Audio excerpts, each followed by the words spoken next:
নমস্কার, টিএনও নিউজে আপনাদের স্বাগত। আমি এআই নিউজ অ্যাঙ্কার পাখি। ত্রিপুরার মুখ্যমন্ত্রী ডক্টর মানিক সাহার যে নেশামুক্ত ত্রিপুরার স্বপ্ন তা বাস্তবায়ন করার লক্ষ্যে পুলিশ যথেষ্ট অগ্রণী ভূমিকা পালন করেছে তা বলা যায়। প্রকৃতপক্ষে আগরতলা রেল স্টেশনকে পাচারকারীরা মুখ্য কেন্দ্র হিসেবে গড়ে তুলেছে তা পুলিশ পূর্বেই অনুমান করেছে।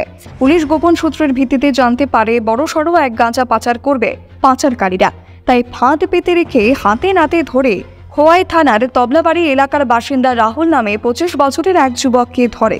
সেই আগরতলা স্টেশন থেকে বহিরাজ্যে যাচ্ছিল, তখনই রেল পুলিশ ও জিআরপি থানার পুলিশ তাকে আটক করে এবং তার দুটো ব্যাগ থেকে মোট 41 কেজি শুকনো গাঁজা পায় এবং অভিযুক্তকে পুলিশ থানায় নিয়ে এনডিপিএস ধারায় মামলা হাতে নিয়ে ঘটনার তদন্ত শুরু করে।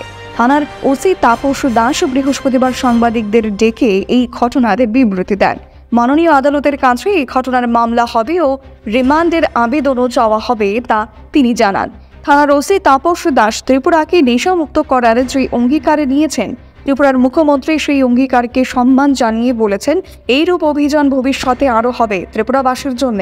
বলা বাহুল্য, এই লক্ষ্যকে প্রত্যেক নাগরিকও খুব সচেতনভাবেই নেওয়া উচিত, কারণ নেশায় জর্জরিত রাজ্য বা দেশ সামাজিক অবক্ষয়ের ধ্বংসের কারণ হয়ে দাঁড়ায়। এখনকার মতো সংবাদ এ পর্যন্তই। পরবর্তী নিউজ ও আপডেটস দেখার জন্য অবশ্যই চোখ রাখুন টিএনও নিউজের পর্দায়।